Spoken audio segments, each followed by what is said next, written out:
tabletop role-playing news. We aim to amuse and we aim to enthuse. And Morrus's unofficial tabletop RPG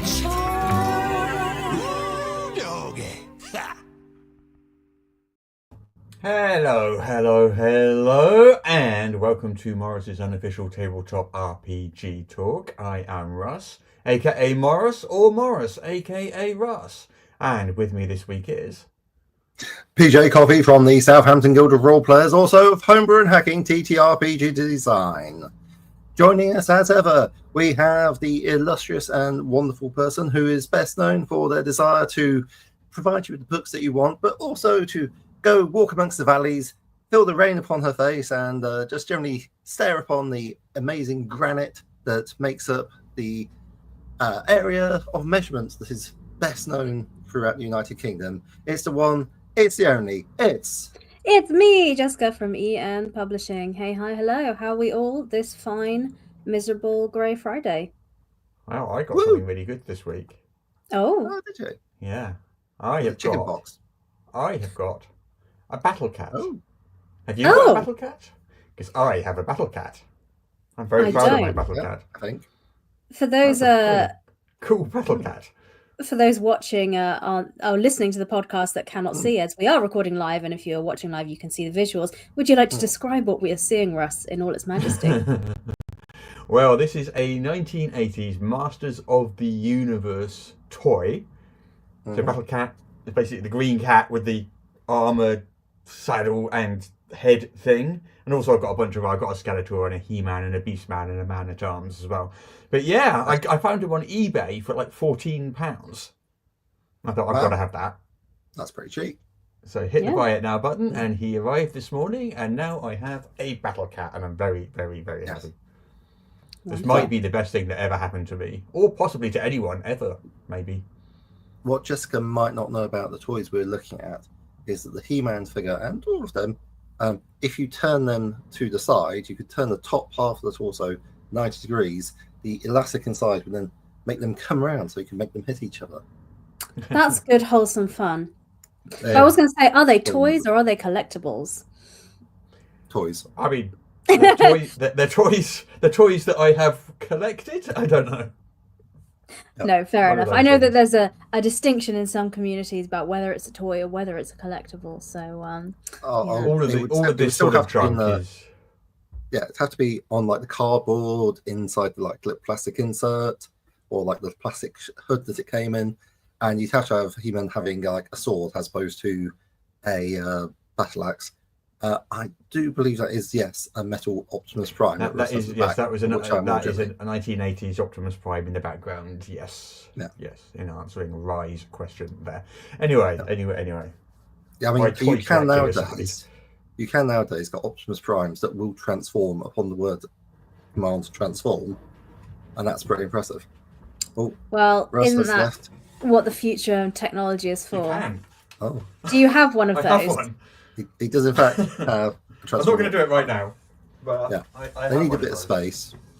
Well, I think at some point we need to have a podcast or a stream where we go through all our toys that we have, because it seems between the three of us we have a lot. Sharon got me that Optimus Prime for my birthday, my 50th, in fact, 2 years ago, or a year and a half ago.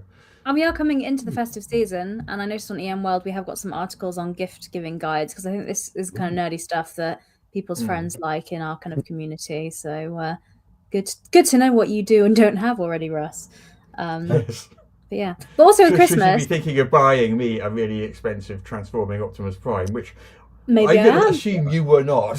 Well, you don't know me. Safe assumption. Just in case you were, I have one. But there's space up there for a Megatron, so hey. Yeah.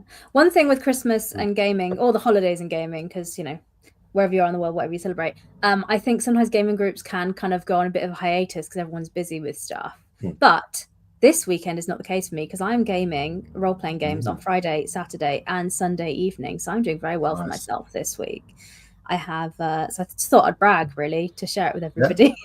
So on Friday, I've got Warhammer Fantasy role-playing game.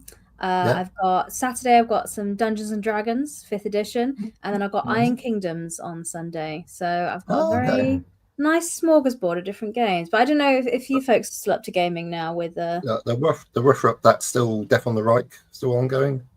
The Enemy Within. Enemy Within, yeah. Cool. Nice. And Iron Kingdoms, is that its own system? Because I Yes. think It is I could actually now, play yeah. a forfeit version of that. Yeah, it started off as a D&D setting, Hmm. and then they decided to make I think like in the late 2000s, they decided to turn it into their own system. Yeah, it's Yeah. the one in the late 2000s that has like you pick 2 careers and you use it like that. At its core, you roll 2d6 and add your stats. So it's actually very simple to play, like as a new player. I think there is more mechanical crunch going on behind the scenes, but luckily because we're all learning and the GM knows them, if we come across one of those rules, like it's not grappling rules, it was something like that, but that had a whole thing. So we were there in the book saying, hang on, this is different. But yeah, I'm really liking it. I'm really liking the combat, and because of all the different career combinations and abilities, you can make really cool different characters. I'm really liking it. I think now the published version it's gone back to being a 5e setting again, which I think is a shame, because the thing I'm liking most about the Iron Kingdoms campaign I'm in is the system and what that does, opposed to the setting necessarily. You know what I mean? But I was thinking about the. I haven't got a slide or anything for this, and it isn't a news item. It just occurred to me that Mongoose Publishing's Traveller. There's a 5th edition version of that, D&D 5th edition powered version of that was announced in the last couple of weeks. It's a licensed one. Yeah. It's not produced by Mongoose, but someone's licensing it from Mongoose. And just like you were just saying there, Jess, for me, Traveller is less the lore and the setting, and it's more the mechanics. It's the life path system of Traveller, that iconic life path system. It's the planet descriptor codes, where you can have like a 8 or 10 digit little numerical code for a planet, and that describes everything about that planet. Like it has a technology score and a cultural score and a lore score and a biome, you know, temperature ranges. Yeah. I mean, because I agree as well, because whenever I've played Traveller, the GM's already had their own setting in mind, and Traveller system has been the toolkit to achieve that. Like I had one that was very Firefly themed, and then I've had others that have been, a bit, different type of space sort of themes. And so I always think of it as the system is the thing. And I also think if you take away the life path system from Traveller, and Traveller is sort of very equipment and gear based, like you gain power mainly by getting science gear. fiction. Yeah. So it's not like the 0 to hero thing that D&D has. If you go and stick that into D&D, where you're gaining new abilities and powers and going from, a peasant up to a superhero, that's not the feel of Traveller either, is it? That's not what Traveller's like. There's being scrappy in space, There's a lot to be said about this. There's Guildfest says there was a T20 version of Traveller which used a D20 license, which I've actually played. Alright. That was quite interesting. That one. Yeah, went through the life path creation system. That was quite good. It had a life path creation system, despite the fact that it's a D20 system. Oh, interesting. Yeah, it just gave you like various bonuses to stats and so forth, which seemed reasonable. Ended up with level 5 character. We walked all around. Some people had laptops. They did some trading and stuff. Got attacked by pirates. I was like, now's my time to try. I've got a level 5 marine, ramped up on combat drugs, lots of dual wielding assault cannons. Let's go. Got hit by a laser, died instantaneously. Which was like in the 30 to 40 hit point range. So this was like this was the tutorial encounter. So I wasn't expecting to be vaporized on sight. So at least it wasn't like earlier Traveller games where you could literally die during character creation. Yeah. Well, I would say that's it's all right. Like having that sort of thing, because at least you're doing it during character creation, and you're like, oh, okay, well, at least I'm not wasting my time in the game. See, I feel like creation is a mini game in itself for Traveller. That's what I mean. I do feel like I have wasted my time. If I've got so far into making this character and I stop and it's like, all right, back to the beginning. I'm like, I've just done all this paperwork, I don't think later editions do have that. You can die in character creation, which is probably a lot. They looked at it and said, actually, this isn't as fun as we've hoped it would be. You can, however, be badly maimed, which is always fun. So Yeah, I mean Yes. that's fine. I think I don't mind that because there's like a consequence and part of your character backstory. But Yeah. just Gives you saying no, you're something to dead, fight start for. I again. played a game where I was in a wheelchair as a character. Uh-huh. Just through the results of the character creation system and the die rolls, I ended up being in a wheelchair. I ended up turning it basically into a combat wheelchair because you would. Yeah. Wouldn't you? You know, mounting weapons and If you got making it able to hover. future space magic, absolutely. Yeah. I mean, it's just like I've read online lots of people complaining about this 5e conversion, and incidentally giving it publicity. Whereas, you know what, I haven't seen a single thing about except for our conversation because it came up. It's Mongoose's near Earth exploration. Like we covered it like 2 weeks ago. Do you remember they did Pioneer? Pioneer, Yeah. Which I don't have money to back, but I was like, that looks really cool. I backed it. I might come and steal your books at some point. I'll read it for you, honest. But yeah, like I've not seen that anywhere else. And people are like, we want sci-fi, we want exciting stuff. Oh no, but the only thing they'll talk about is 5th edition. Just say they hate it. And I'm if you hate something, don't talk about it. That's a terrible plan. The thing is, hate watching though, that is a thing that some people enjoy doing in itself. But that also an activity that some people derive pleasure from. And online algorithms push that more. If you make a post saying, I love this game system that is, I don't know, whatever, that will get less traction than someone saying, I hate this game system for these reasons. And here's why, yeah. And so all the algorithms, you see that on Twitter, you see that on YouTube. That's why YouTube's like it clickbait. is. Yeah. And that's why I think it feels like such an angry place online. I think there is a lot of positive content on there, but we're just not seeing it because it doesn't get the traction. This is like, I mean, like it's just so wild for me because it's like I haven't been on Twitter in years now because, like, as far as I'm concerned, it's the Nazi site along with True Social, so I don't go there. And YouTube and any place with algorithmic media, I'm like, no, because I do terribly there. No one wants to listen or talk to me. Whereas on some places without an algorithm, people quite like me because I actually get to see my stuff. So yeah, that's my experience. Yeah, but but that's an algorithm issue. But anyway, we've actually been waffling for about 15 minutes and haven't actually done any news. Should we tell people about what's happening? I haven't even had a chance to talk about what I'm going to be doing, but it's best really. Really? I've got a lot of stuff. I've got like loads of stuff that's coming up in terms of role playing, but we should probably crack on with the news because it's like more interesting to people. Should we talk about the stuff you're doing next week then at the top of the show? Let's put that in there. Oh well, on Sunday I will be playing an organised play of Starfinder 2nd edition, so I'm really quite excited about that because I've tried Pathfinder 2nd edition, great design. Not something I've personally enjoyed. Starfinder 2nd edition is going to be exactly the same game, but for some reason I'm like, no, but this will be perfect. I don't know why. It's just how my brain works. But yeah, I'm very excited about it. Dear me. Anyway, did you call that comment? Ryan says it's good to see that PJ's tea is the correct Pantone of beige. I have a friend who swears that the correct colour of tea is the colour of He-Man. That's how you know when your tea is the correct colour. Oh, that's too strong. This is a very British conversation to talk about the correct way to make tea. So I'm gonna dodge it completely and say let's talk about the news. Let's move on from this. Right. My tea is not stewed, is all I'm going to say. Anyway. Here's our first bit of news then, shall we? Oh, a new exciting. Video game has been announced. A Dungeons and Dragons video game. By Invoke Studios, which is a subsidiary of Wizards of the Coast. And this video game is called Warlock, Dungeons and Dragons Warlock. And it is coming out in 2027. It features a character called Kaati, K-A-A-T-I, played by Trisha Helfer, which you may remember from Battlestar Galactica, amongst other things. Oh wow! Okay, yeah, that's telling me a lot about how they're seeing the character. Because if you want someone to play like a mad goddess, then you just like have Trisha Helfer on speed dial because that is the only correct response.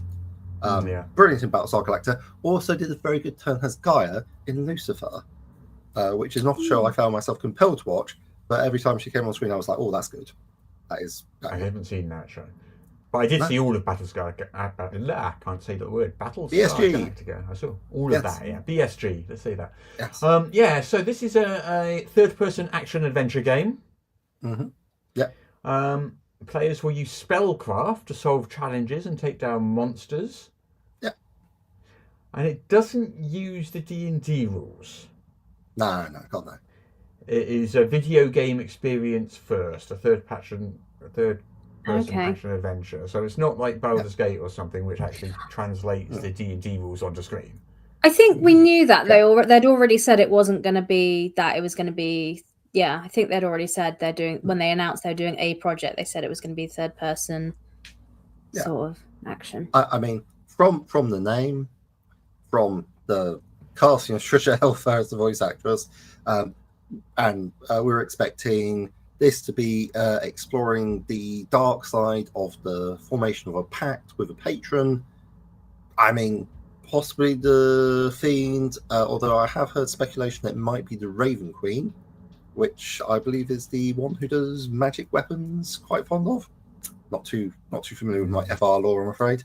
But yeah, and it's going to be exploring all sorts of tortured psychological choices, which, this sounds like it's going to go together really nicely. They've got a solid concept. I've been a champion of the Raven Queen in my time. Yeah. What time? That's a good guess. I mean, looking at the... There's these shoulder pad. There's a trailer which you can watch, which I'm not showing here, but I'll put a link in the show notes. You can go and watch the trailer. And the trailer's mainly a camera zooming around some patterns and things. It's not gameplay or anything like that, and there's not a lot of solid images. Zooms around some patterns and things, and then zooms out, and you realise you're coming out of her eye. And then it ends in the picture that we can see on screen there, which is the picture of her face. And you've zoomed out of her eye. Which was, I got to say, like a big visual prompt, because the art style has a white woman in her 30s, got a bit of grey in her hair, absolutely top quality malevolent expression with heterochromia, like got a amber eye and a purple eye and some sort of and some really on point highlighter. I think you'll find that's a warlock eye. Warlock eye. A warlock eye. I'm guessing. There's no eye in warlock. Yeah. So this company, Invoke Studios, used to be called Took, Tuque Games. They changed their name, but they made Dark Alliance in 2021, which is a D&D game that people didn't generally love all that much. Yeah, it had terrible reviews on Steam, so I never got around to picking it up. And then they shut servers, I think. Well, the servers are shutting this February, or was it last February? I can't remember. But the servers are shutting, so you can't play it anymore. Oh. Okay. I haven't played it, so I can't pass comment, I'm afraid. Anyway.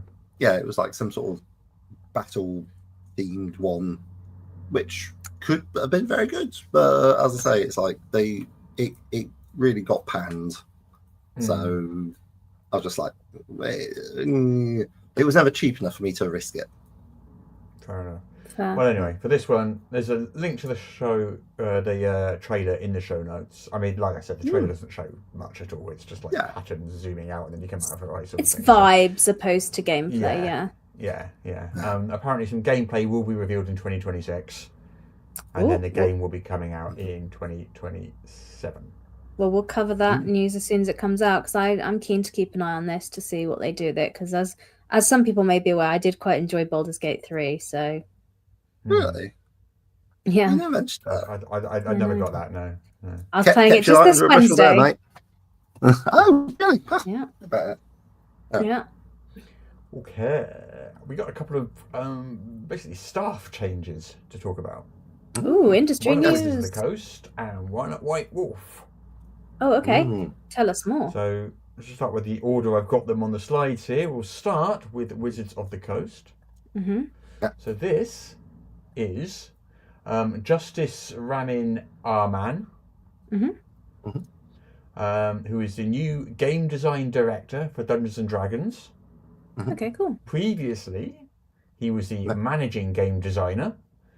Mm-hmm. He's worked for Beadle and Grimm's, has published on DM's Guild, freelanced for Critical Role, MCDM, and 2C Gaming. And he announced on social media that he is now, instead of being a managing game designer, is now a game design director. Okay. It's a different job. Yes. People were somewhat confused what the difference was, so we asked, and we got an answer. Yeah. And that is what he said. Thank you all. Previously, my role was managing game designer, i.e. a game designer who manages. In this role, I'm directing the game design department as a whole, not just managing its individual members and contributing to or leading projects. It's a step up from what I was doing before. Yeah. Well, congrats. So it feels kind of like a creative role with like high level responsibility, but you don't actually do any of the detailed work yourself, it feels like. Yeah, well, he's not leading individual products. He's like managing the whole team, and he's got people below him, I assume, who are then leading individual products. Is what I'm getting from that. I guess I don't know.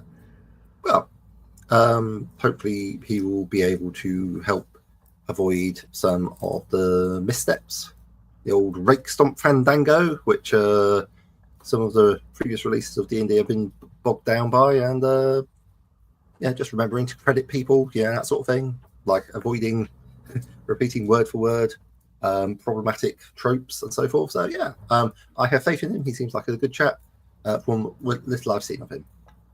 Okay, good for him. Well done. I think you also wanted to talk about a staff change. Yes. Over in White Wolf, we've got have a go at its Portuguese name, Diogo Noguiera. Apologies, Portuguese is not one of the languages that I am good with.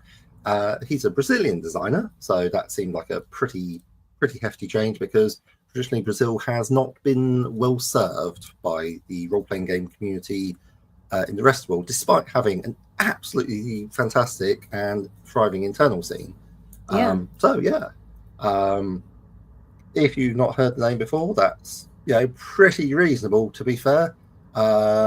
Diogo self-publishes under Old School Publishing, and I quite like the style of what I'm seeing. Does a lot of his own artwork and hits a nice middle ground between sort of OSR work, so the old school revival, like doing like very original D20 D&D, and also looking more at storytelling based games with possibly the biggest one that he's selling, called Sharp Swords and Sinister Blades, along with Solar Blades and Cosmic Spells, Dark Streets and Darker Secrets, and then moving on to Breaking the Chain with The Dead Are Coming. And the news item is that he has become the lead designer for White Wolf. Yes. So burying the lead there a little bit, but yes, lead designer for White Wolf, which is pretty cool. No, which is like, and it's like, so this is somebody who's done a lot of work and has now been got quite a high position, which again, hopefully will be able to avoid previous problems that have been bothering White Wolf. So fingers crossed. Looks like an exciting time. I look forward to seeing some innovative ideas coming out of both White Wolf and Wizard of the Coast. Yeah. Okay. Our next news item is all about some game assets, I believe. Yes. Oh. Like this is 10,000 game assets for $10. That's quite good value. Yes, I believe so. It's 100% human made, no AI. It comes out of Checkered Ink game assets, and it seemed pretty useful to people who are working on indie RPGs because they cover adventure, RPG, darts, board games, card, puzzle, platformer, pool, pixel icons, HD icons, dice, and to letter clarify, tiles. what is meant by a game asset? A game asset is a visual bit of art. Like looks like a lot of 8-bit stuff. But if you like 8-bit video games, which I know a lot of indie designers are super keen on, this looks like this could keep you going for a couple of years. Because while not all the assets will be big, there are still, I'm going to say it again, 10,000 of them. And at $10, which is around about £8, that could keep you going for a while. So I'm like, this looks like the sort of extra. I mean, yeah, I like the moxie. They're like, we're not going to have anything to do with AI, so we're going to offer you this vast library of human-made assets. I'm like, yeah, you could design a lot of games out of this. And I mean, it's video games mainly, isn't it? Sort of video game assets rather than. Yeah, I mean, sure, but like pixels are pixels, Russ. Art is art, and this is just like an enormous collection of stock art. But more relevant. Yeah. I was going to say, this could be useful for prototyping, like if you're doing a board game or a card game and you don't want to use AI to just, before you've paid the artist and you're just play testing, that could be really good to put those in, to be like, we're going to have a picture of a tree, here's a random tree, but you don't want to, you know. Yeah, like, as I say, it's like, this is, art is not free, but this, like the existence of a repository of guaranteed no AI material to give your thinking some sort of visual dimension, it felt like a really powerful opportunity for people. Like I say, it is what it is, but then again, you're paying so very little for it. So yeah. I mean, on the subject of you can buy this for $10 instead of using AI, shall we open that can of worms that is algorithmic generated AI things in the gaming space and open that conversation? So I missed this story entirely, so you got to fill me in on this. Something about UK Games Expo. Like back, I think it was last year, not this year, when I was last at UK Games Expo, I remember seeing there was a couple of like weird looking AI art things from people I'd never heard of who were exhibitors there. And then events in my life overtook me. What, as an artist selling art, which was AI? Is that what? Game companies selling art, which looked... Because at that time it was pretty bad. So I asked and said, oh, did you do AI? Did you use AI art for that? And they said, oh, yeah, we think it's really good. I'm like, good to know. And then made a list to never buy anything from them, which I only regret my leniency at this time. But yeah, essentially on Instagram, UK Games Expo supported a company which is very clearly doing AI art, and they were challenged on this, and it became an app. Like, we talked about the internet being unpleasant sometimes. It became a very unpleasant comment section because there are a lot of, understandably, angry artists, and the designers felt the need to defend themselves vigorously, with much muting and blocking and the general deplatforming. So what actually happened exactly? I'm not clear on what happened. There was a trader at UK Games Expo who had a product that used algorithmically generated art in it. Right. And part of the UK Games Expo, when you sign up as an exhibitor, you can buy a package where the UK Games Expo will post about you and say, hey, this person's coming to the show, look at their stuff. Okay. Yeah. And they did that for a company that used algorithmically generated art. And because a lot of people in the games industry, as we've talked about a lot, aren't cool with that, said, hey, why as the UK Games Expo are you supporting creators that use this? A lot of other conventions like Comic-Cons have a policy about products that contain algorithmically generated art that say you can't be on the artist alley if you use this, or they have various policies. At this time of us commenting, I don't believe the UK Games Expo has a policy on that. So they don't have a policy that says, hey, if you use AI, you can't be an exhibitor or have things there. They don't have that policy. And I think a lot of people online were questioning that, but perhaps not in the most constructive way, because I mean, sometimes people on the internet have a lot of big feelings that come out via the keyboard on both sides of the discussion. There has definitely been a lot of undiplomatic questioning, but also there's just been a lot of ignoring of actual perfectly reasonable questions. Yes. So why they're going on with this, we don't know, but it does feel like it's a sort of a telling silence. It's like, make your minds up. Do you support artists and creators in the industry, or don't you? And it feels like no is the answer, but we don't know because they haven't said.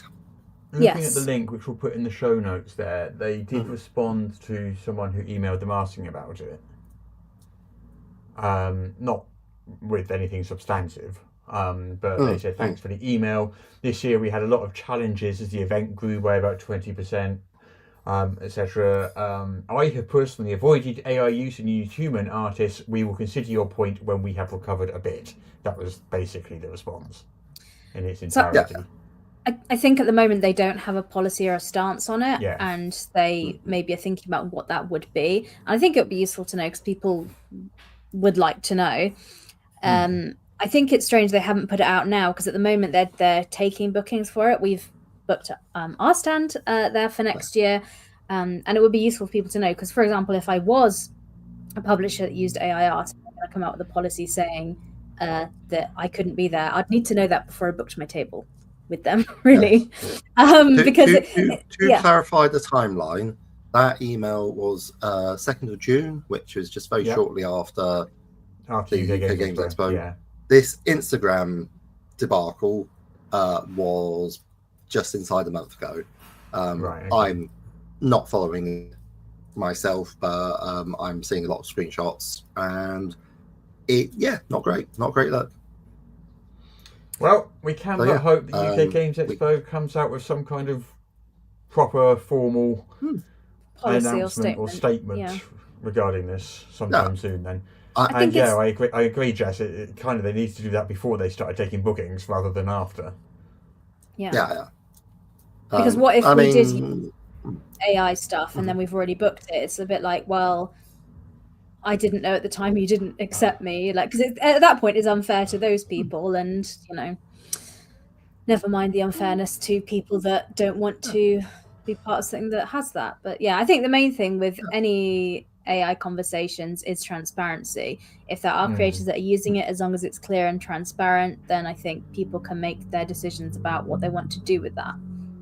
That's I think, and also part of the reaction to the criticism on the part of the creator was everybody else is using AI assets in their game, and that was just like throwing water onto the chip pan.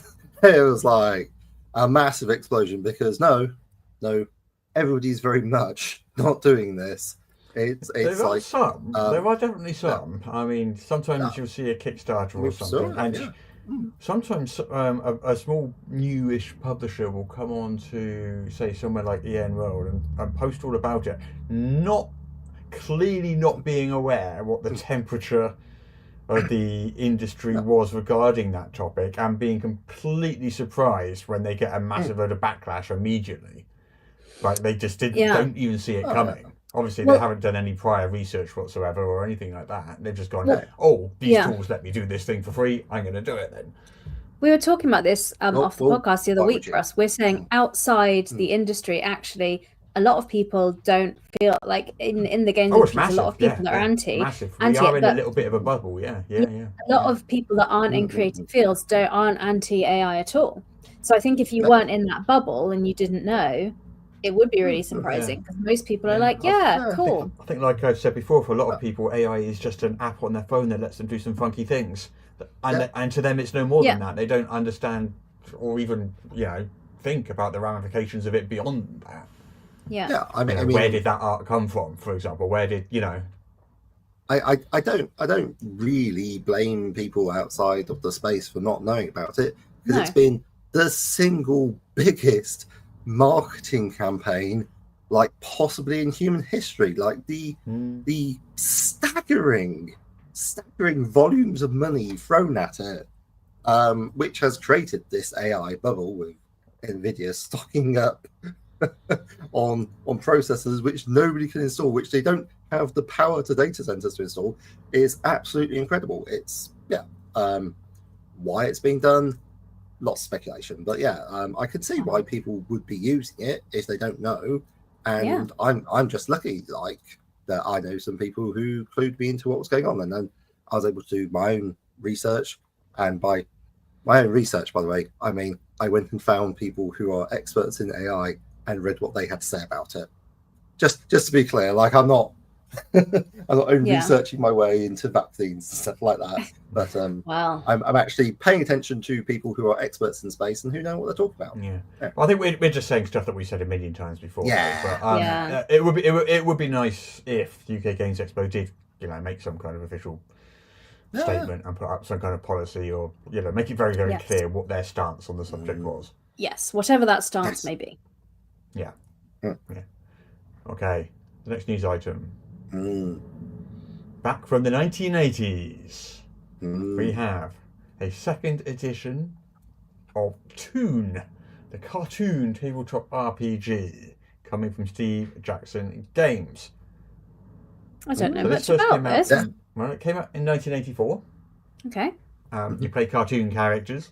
You can't die. All that can happen is you basically get knocked out of the scene for 3 minutes or so, and then you're back. It's all slapstick fun, Looney Tunes type slapstick fun. You can be flattened by pianos, blown up by dynamite, whatever. You'll be back 3 minutes later. Yeah. So they're coming up with a brand new edition of the game, which is going to be crowdfunding on the 17th of December. So what's that, next week? Next week? Next week. Yes. Yeah. Very soon. Nice little Christmas crowdfunder there. I've got a picture of the cover of the book. Oh, that looks like it's pretty heavy.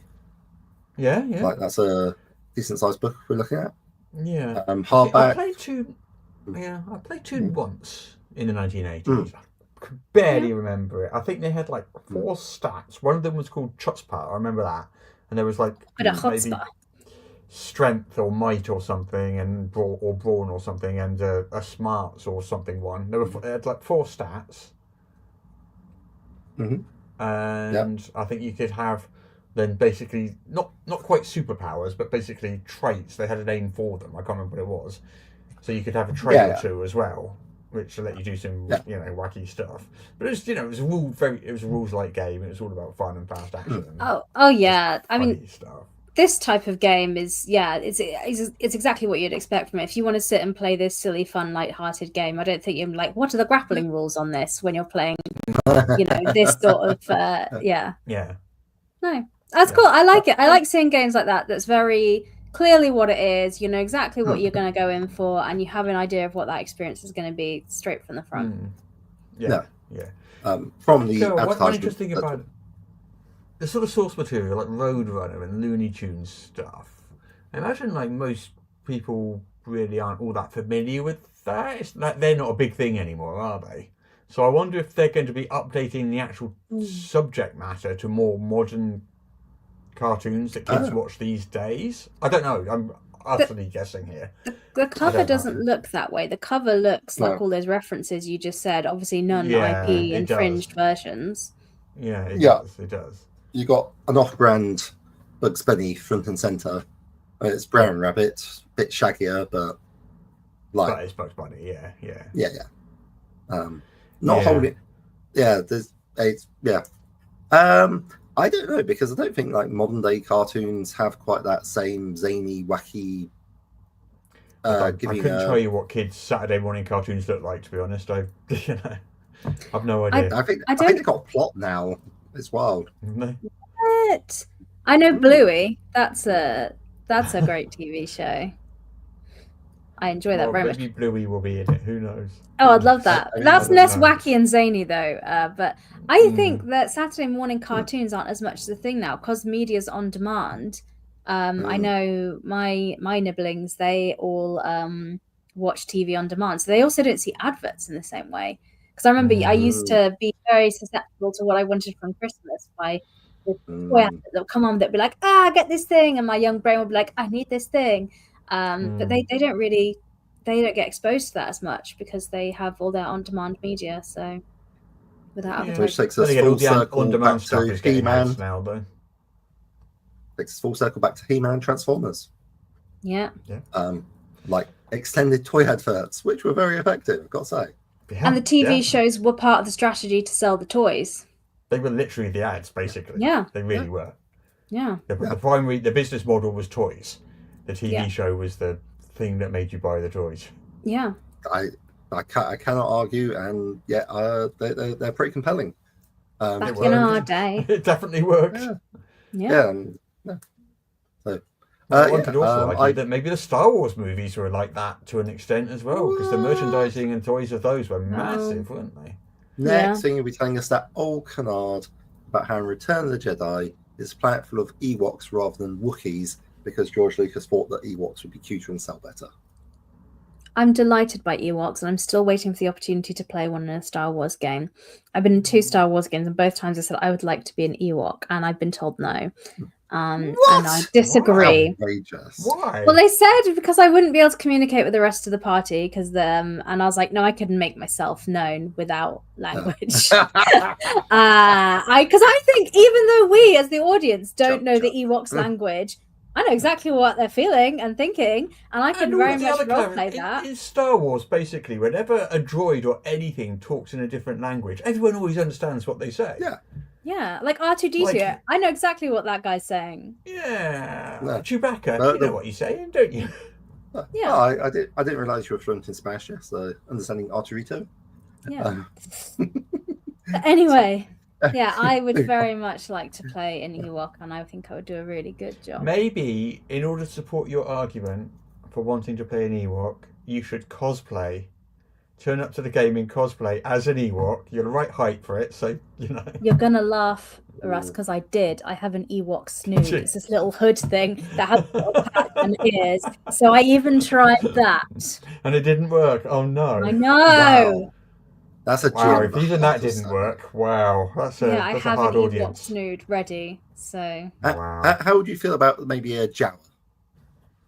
No, I want to be an Ewok. Not just on the thing. You want to be an Ewok? I want to be a cute little angry teddy bear. Fair enough. Cannibalistic teddy bear? Well, it's not cannibalistic. No, they eat people. They don't eat themselves. Carnivorous. Yeah. Carnivorous, yeah. I want to be a carnivorous cute teddy bear. Why not? Why not? Okay. Exactly. That's what I thought. Okay. Ooh. Exciting. Space 1999, the role-playing game from Modifius, has hit drive-through RPG. Ooh, so you can lovely. go along there and pick it up. That was, I think it was kickstarted like a year ago or so. It I think was. We talked about it. I did interview with Andy Peregrine on the Not D&D podcast. So if you would like to have a deep dive into that, we have like a 45 to an hour, 45 minute to an hour chat about that. Probably an hour because it was Andy Peregrine, and probably was an hour. Andy likes to talk, does he not? He's a perfect guest for a podcast. He's one of my friends, I can say that, but he does love to talk. And that's why he's the ideal guest for a podcast, because the worst podcast guest is one that doesn't talk. True. Yes. Yeah, I definitely prefer those. They're much better. Yeah. Anyway, moving on. Before we get ourselves in trouble. Yes. So Space 1999. Memories back to podcast interviews where you're literally trying to drag answers out of people like drawing blood from a stone. Yes. You're literally here to promote your game. Say something. We just had to use the big pliers. It was fine. Yeah. Oh, yeah. But yeah, shall we talk about Space 1999? Like, what is it? So it's a British TV show. Yes. It was From a British TV show, 1970s, I believe. Looking at the futuristic 1999. I mean, you know, it's before all of our time. I didn't see it. I don't know if you've seen it in reruns or anything. I've never particularly seen it. I'm aware it existed. I've not seen Space 1999, but I have a weird love for Terrorhawks. Yeah, I remember Terrorhawks. Yeah, absolutely. I mean, that stuff was just crazy. Loved it. This is not that. Space 1999, is this the one where the moon explodes or something? Or there's an explosion on the moon? Moonbase Alpha, yeah. I think so, yeah. Yeah, Moonbase Alpha. There's a big explosion like from their nuclear pit waste or something. And it knocks the moon out of trajectory. It goes off on wacky space adventures. Yeah, they're far flung in space, and they're far away from humanity, so they're kind of on adventures trying to survive. A cataclysmic accident has sent Earth's moon hurtling into space, leaving behind a broken planet. Yes. Okay. Yeah. And one of the key things, of course, is that as with all Jerry Anderson stuff, it was done in puppet vision. So you had like little marionettes working away and doing cool stuff. But yeah, like surprisingly compelling. Like quite a few series that dealt with some interesting themes. Not seen Space 1999, but like stuff like Captain Scarlet, Stingray, the aforementioned Terrorhawks, Thunderbirds, most famously. Of that ilk, shall we say? Yeah. There we go. I've not seen Space 1999, but it's on drive-through. You can go and pick it up now and keep it. It's a big nostalgia hit for people, but I think it's also just a nice space system if you want kind of is hard sci-fi the right term, where it's quite grounded, like the technology is like not magic space stuff, it's quite grounded, like gosh, you need to get these gears to work, otherwise we're going to be in trouble. And it's and it's very easy to do sci-fi that's kind of adventure of the week with different things coming in. So so sort of grittier, like in that there's more, not so much mechanic, but like in the themes, like reality is very important and will get in the way, is more consistently, as we understand it, reality, rather than say Star Trek, where reversing the polarities on something is just your go-to. Yeah, no, they can't do that. It was written in the 70s. We didn't conceive of such things then. Indeed. Right, we're nearing the end of the news. Nearing the end. That's it. Not much left. So the next piece is Crack the Sun, the new Draw Steel Backerkit project from MCDM, which after its first day made $1 million. It's now at almost $1.7 million with nearly a month to go. Yeah. What was their goal? Was their goal really high for that? It was $1,250,000. Yeah. That was their goal. They smashed it in day one. They needed to make it. I'm not entirely sure. I don't know. Yeah, this is a big thing. I need a moment. Yeah, I know. Yeah. But this is this looks like sci-fi. Yeah. Sorry. Yeah. So 7 products. So it's a big Backerkit. The average pledge level was quite high. But so we've got Encounters, which is their 3rd core rule book, which is a whole book of pre-made encounters for the game. Nice. We've got Between Sun and Shadow, which is 8 new ancestries for the game. We've got the Beast Heart, which is a new class. Oh, okay, yeah. Then we've got 4 new adventures. We've got The Red Road, which is a short 2nd level quest. We've got The Dark Heart of the Wood, another 2nd level quest. The Condemned, an exhilarating high octane 3rd level adventure. Oh, okay. All right. And then what they call the main event, Crack the Sun, which is what this really is all about. This is their big epic campaign for Draw Steel. 5 acts. Each act is a whole level's worth of adventures, so 5 levels worth of adventures. And it's designed to really show off Draw Steel. Cool. Right. So it's their first big official campaign adventure path type thing. I was assuming fantasy, but I'm looking at the graphic, which is Crack the Sun, and it appears to be a spaceship flying above the surface of the sun. So I guess they're not kidding around. Yeah. So let's have a look. It is, it's an adventure set in Vastloria, their version of a medieval fantasy land. So it's not, I'm not sure how that picture ties in exactly. So there's an army of hobgoblins marching on the city of Dalrath, and there's an alliance with shadow elves. I'm not sure where the sci-fi stuff comes into it. Yeah, but that is definitely a spaceship on the. That definitely does look like a spaceship flying over a sun, though.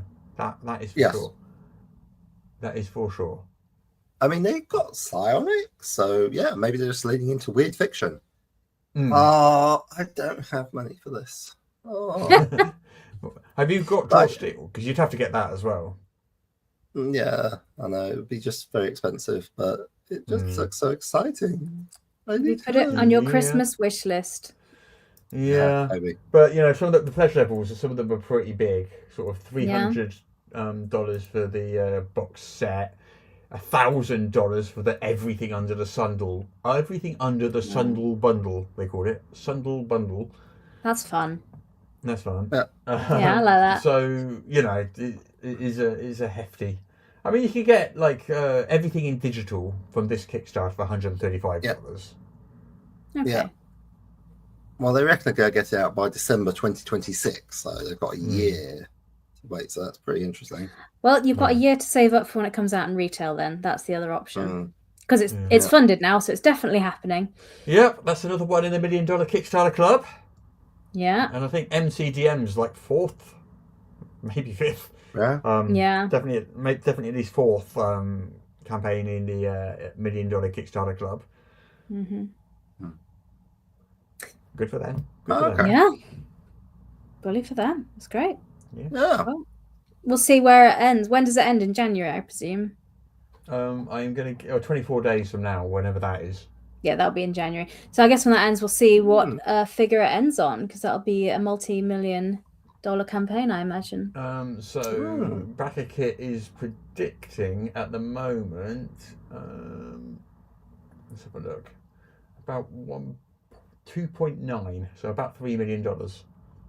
Yeah. Well, we shall see in the new year. We'll keep what you the projection updated. Currently is. Yeah. We'll see how close that comes to the end. It's pretty interesting. Like, they've got fairies and gnomes, and the fairies look like they're actually small, and the gnomes are described as being 4 inches tall. Okay. It's about my height,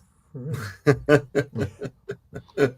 I mean, that is a whole new level of tiny.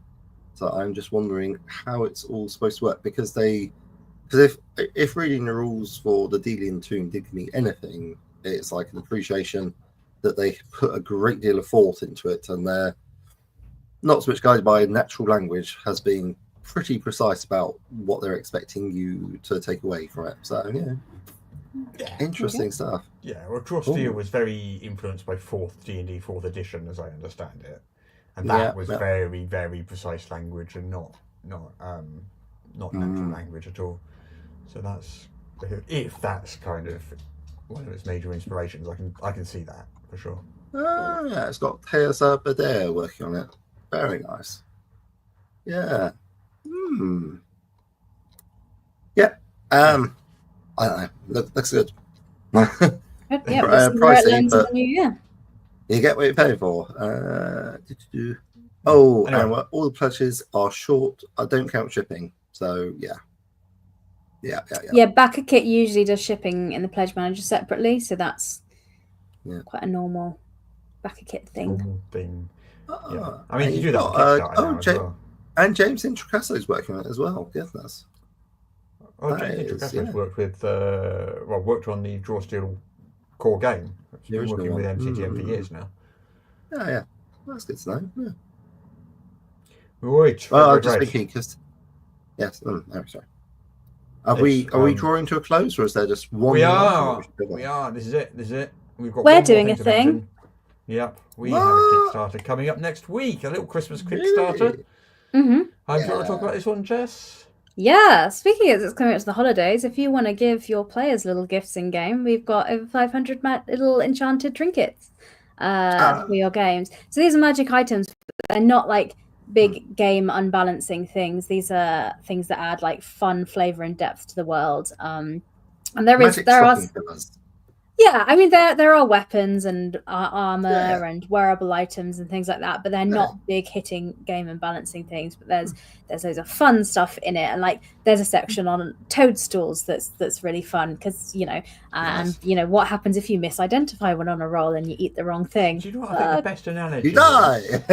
What's the best You know, analogy? like in the Harry Potter films, where basically the school is just like everything's just little magical things, like the candles are magical and the paintings are magical, and just like none of this stuff is important stuff. Like you're not going to break a staff and kill a dragon with it, or it's not massive stuff. It's just like things that wizards would have around them. A narrating magic was a ubiquitous thing. Yeah. It's that sort of stuff. 500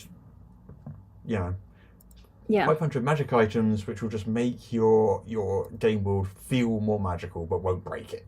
Yeah, I mean, if you have now we have already published Enchanted Trinkets 1 and Enchanted Trinkets 2. The first one only had 65 Enchanted Trinkets in, so these are like smaller zine kind of ones. But the complete edition, contains all 3 and is a hardcover book. But if you already have 1 or 2, we do have also Enchanted Trinkets 3, which is a soft cover, which doesn't have the first 2 in. So if you've already got the first 2 and you're like, I don't want to buy them again, no worries, we've got you covered. But yeah, so that'll be coming out next week, I think, is our plan. But yeah, I'm really excited for it. I think it's really fun. Yeah, I mean, what would you want? Yeah, a super useful hardcover book, which you can just grab stuff from and plunk it down in your game without unbalancing or breaking your game. And they're all quite nicely themed. So some are themed around like books and libraries, and others are like piratey navigation things. So if you're doing that section of your campaign, they're things you can litter around the world.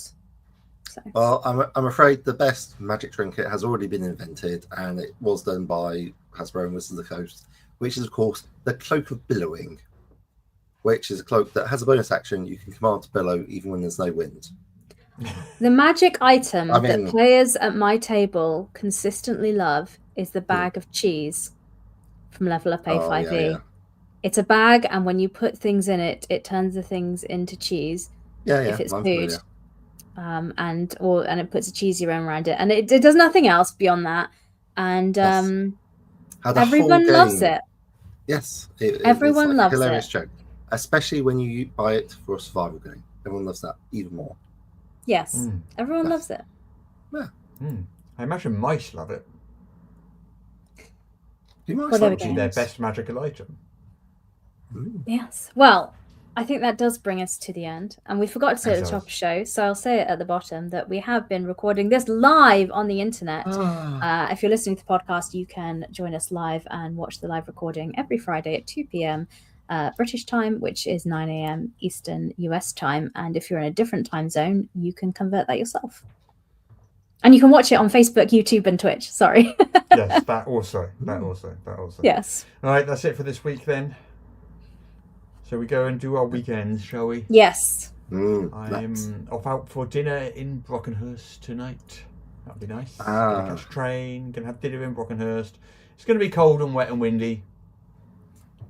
And someone has asked if this is the penultimate episode of 2025, and I believe so. We will be. I haven't looked at the calendar, is it? I don't know. We will be, because we will be recording next week, Friday the 19th of December, but Friday the 26th we will not be recording because we don't want to. That is correct. So this is the goodbye, everybody. Bye. All the tabletop role-playing news, we aim to amuse and we aim to enthuse. And Morrus is unofficial tabletop RPG.